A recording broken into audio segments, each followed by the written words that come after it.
Yes, A B C bar plus A bar C D അല്ലേ? എല്ലാവർക്കും C കിട്ടുന്നുണ്ട്. Okay ആണ്, എല്ലാവർക്കും ഓക്കെ ആണത്. മുന്നോട്ട് പോകട്ടെ എന്നാ?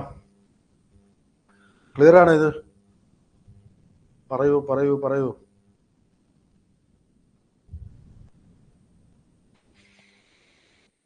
നമുക്ക് വാല്യൂ ഉള്ളത് ഡി ഉള്ള ആദ്യത്തെ I1-ലും I3-ലും പിന്നെ 1-ലും ഉള്ളത്. അത് ശരിയല്ലേ? ആൻസർ സി കിട്ടും. എല്ലാവർക്കും ഓക്കെ ആണോ? നമ്മൾ ഇക്വേഷൻ പറയുകയാണെങ്കിൽ ഈ പറഞ്ഞ ഡി ഉണ്ട്, ഡി ഉണ്ട്, 1 ഉണ്ട്. അപ്പൊ ആ വാല്യൂ മാത്രം എടുത്താൽ മതി. I1 എന്ന് പറയുമ്പോഴത്തേക്കും A bar B C D plus A bar B C D, okay ആണോ? Plus I6 A B C bar. ഇവിടെ വരെ ആൻസർ ആയിട്ട് എല്ലാവർക്കും ഓക്കെ ആണത്? നമ്മൾ നേരെ ജനറൽ ഇക്വേഷൻ അപ്ലൈ ചെയ്യണം. അപ്പൊ ഇതിൽ നിന്ന് നമുക്ക് എന്ത് പറയാം? ഇതിൽ നിന്ന് നമുക്കൊരു ടേം പറയുകയാണെങ്കിൽ എ ബാർ പുറത്തു പോകും, ബി ബാറും ബിയും അവിടെ നിൽക്കും, സി ഡി പുറത്തു വരും. അപ്പൊ A bar C D plus A B C bar.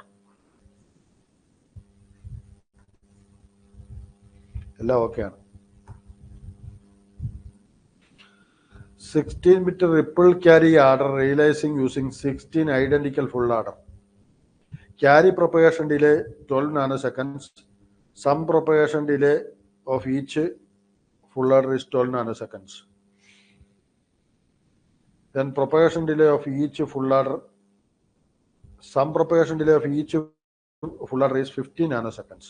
Then worst case delay of this 16-bit order will be.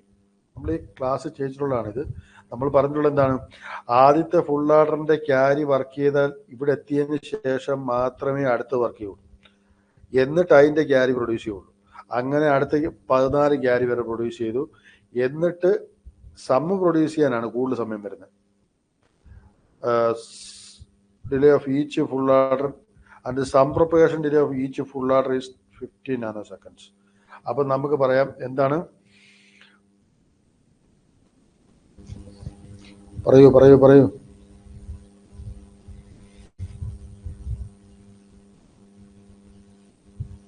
Carry propagation delay of each full order is and sum propagation delay. ഇവിടെ എന്തോ ഒരു mistake വന്നിട്ടുണ്ടല്ലോ.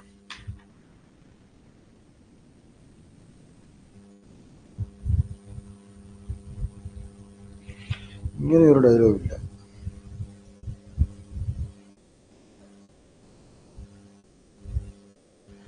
And the sum propagation delay of each full order is 15 nanoseconds. അപ്പൊ എന്ത് വരും? 12 × 15 plus ഒരു 15 വരും. ഈ നമ്മൾ ക്ലാസ് ചെയ്തിട്ടുള്ളതുകൊണ്ടാണ് ഈ പറയുന്നത്. അത് വേറൊന്നുമില്ല. ക്യാരി പ്രൊഡ്യൂസ് ചെയ്യുന്ന അവസാനത്തെ ഇതുവരെ നമുക്ക് എന്ത് മതി? 12 മതി. അതിനുശേഷം ഏറ്റവും അവസാനത്തെ വരുമ്പോൾ 12 അല്ല 15 വേണ്ടത്. കാരണം സമ്മ് പ്രൊഡ്യൂസ് ചെയ്യാൻ അവിടെ അത്ര സമയം എടുക്കുന്നുണ്ട്. കൃത്യമായിട്ട് ഒന്നുകൂടെ പറയുകയാണെങ്കിൽ സമ്മ് പ്രൊഡ്യൂസ് ചെയ്ത് വരുന്നു നമുക്ക് ഈ പറയുന്ന ആദ്യത്തെ ഇത് എപ്പോൾ പ്രൊഡ്യൂസ് ചെയ്യും? 15ാമത്തെ സെക്കൻഡിൽ. നാനോ സെക്കൻഡ്സ് ആണ് അത് വിട്ടുകള. 15ാമത്തെ സെക്കൻഡിൽ. ഇവിടെ 12ാമത്തെ സെക്കൻഡിൽ ക്യാരി പ്രൊഡ്യൂസ് ചെയ്യും. ഈ ക്യാരി വന്നതിന് ശേഷം മാത്രമേ ഇവിടെ വർക്ക് സ്റ്റാർട്ട് ചെയ്യുള്ളൂ. അപ്പൊ 12 + 15 ആയിരിക്കും ഇവിടുത്തെ സമ്മിന്റെ ആൻസർ. ഇവിടെ ക്യാരി വരുമ്പോൾ എത്ര ആവും? 24 ആവും അടുത്ത ഫുൾ ഓർഡറിലേക്ക്. അങ്ങനെ പോയി വന്നാൽ 12 × 15 ആയിരിക്കും ഇവിടെ ക്യാരി എത്തുന്ന സമയം. ആ ക്യാരി അവസാനം ഈ 15 അല്ല 16 ഒരെണ്ണോടെ വരുന്നുണ്ട്. 0 എന്ന് തുടങ്ങി അല്ലേ? അപ്പൊ 15.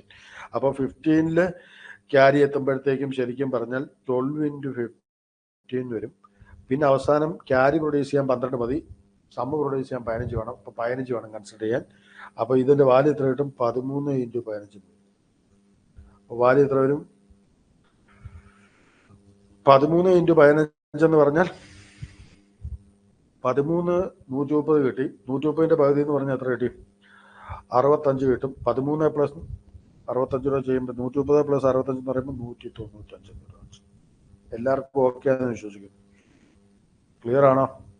പറയൂ പറയൂ പറയൂ. എല്ലാവരും ചെയ്തിട്ടുണ്ടല്ലേ? 195. റൈറ്റ്. യെസ്, എല്ലാവരും ആൻസർ ചെയ്തിട്ടുണ്ട്. പറഞ്ഞ ആൻസർ എത്ര കിട്ടും?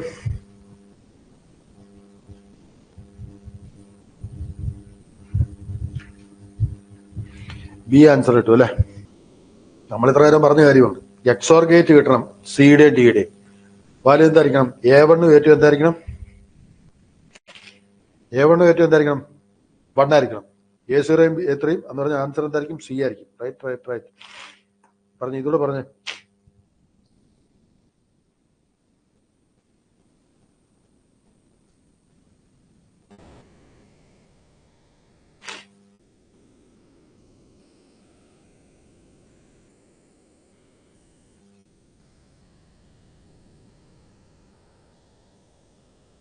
പറയൂ.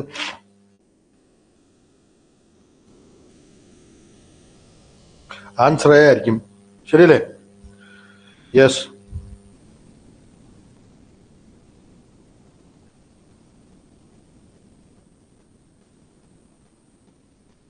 PQ ആയിരിക്കും. അത്രേ ഉള്ളൂ. അപ്പൊ ടേക്ക് കെയർ എല്ലാരും. ക്രിസ്റ്റീന, സാലി, നയന, സുജിത, നിമിത, സജന, ധന്യ, ഐശ്വര്യ, എല്ലാവർക്കും good night. Take care. Thank you. By.